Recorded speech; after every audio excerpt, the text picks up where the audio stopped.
Salazar. Can you see? To him, Portuguese gentleman, he must have done great work for his nation. He is the greatest man that ever lived.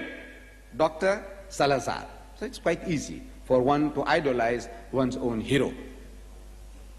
But if the tribute, the praise, the testimony comes from the opposite camp, that would be testimony indeed. We praise our Nabi Kareem sallallahu alaihi wasallam, the Christian praises Jesus Christ, the Hindu praises Rama and Krishna. It's natural. But if the enemy praises your hero, then that is real praise indeed. You agree? Coming from the enemy. And in that regard, a book has just been published in America. The title of that book is The 100. See this book? Quite an expensive book. The 100. Alternatively described as the top 100 or the greatest 100 in history. The author is a certain Michael H. Hart, described as an astronomer and a mathematician. This American, he goes out of his way to search in history for the 100 most influential men from Adam alayhi salam, from Adam up to current times.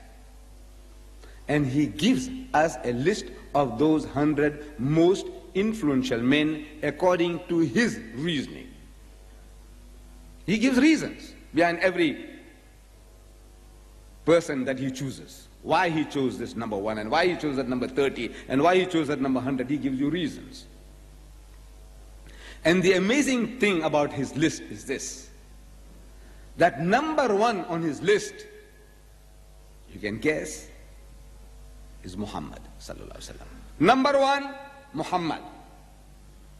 An American in America writing a book which retails in America for $12.50, 572 pages. Who will buy his book? The 200 million nominal Christians of America or the 6 million Jews, not Pakistanis, Bangladeshis or Arabs. Oh, they'll buy one here, one there, but the bulk of his customers will be the Americans. The market is the American market, Christians and Jews. And he's telling them that Muhammad, the member of their opposition, is the first man, the greatest man, most influential man in history. And the shocking thing about his list is this, that his own Lord and Savior Jesus Christ is number 3. His own Lord and Savior Jesus Christ is number 3, not even number 2. And he gives his reasons for that also. He said, you see, the honor for Christianity, or whatever it is to be divided between Paul and Christ. And he said that the real founder of Christianity is not Jesus Christ, is Saint Paul. He wrote more books. The New Testament consists of 27 books. 27 different books, out of which more than half, 14 are written by this one man, Paul, Saint Paul, the self-appointed apostle of Jesus. Self-appointed. He didn't go and choose him. He chose 12. But the self-appointed apostle, as he claims, Paul, he wrote 14 out of 27 books, more than half. And everything that the Christian is preaching today is not the preachings of Jesus, are not the teachings of Jesus, are the teachings of Paul. See, whenever we have an argument with the Christian, we are asking him, do you keep the laws and the commandments? Because Jesus said so. One jot or one tittle shall in no wise pass from the law till all be fulfilled. Do you keep the laws and the commandments? He said, whosoever therefore shall break one of these least commandments, or shall teach men so, shall be called the least in the kingdom of heaven.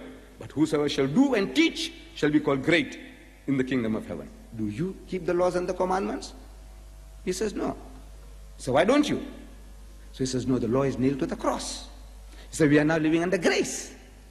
I said, where did you get that? So he says, Corinthians, Philippians, Galatians. So what's all that? Who's that? He says, this is Paul. Paul. So what did your master say? No, they don't talk about the master, Jesus. They don't talk about him. Paul. Paul. If they contradict you in anything, it's Paul. The real founder of Christianity is Saint Paul. So, this man, Michael H. Hart, he gives the, had it not been, he would have come number 2, Jesus Christ. But since the honor is divided, he goes to number 3. So I'm asking, please account for it. Why should an American in America publish a book? He wants to do business. And he's provoking his customers. You see, in business we say that the customer is always right. You must appease your customers. If you want to do business, you must please your customers. You don't argue and debate with your customers. Otherwise they won't come back. But this man is telling his customers that they are all wrong.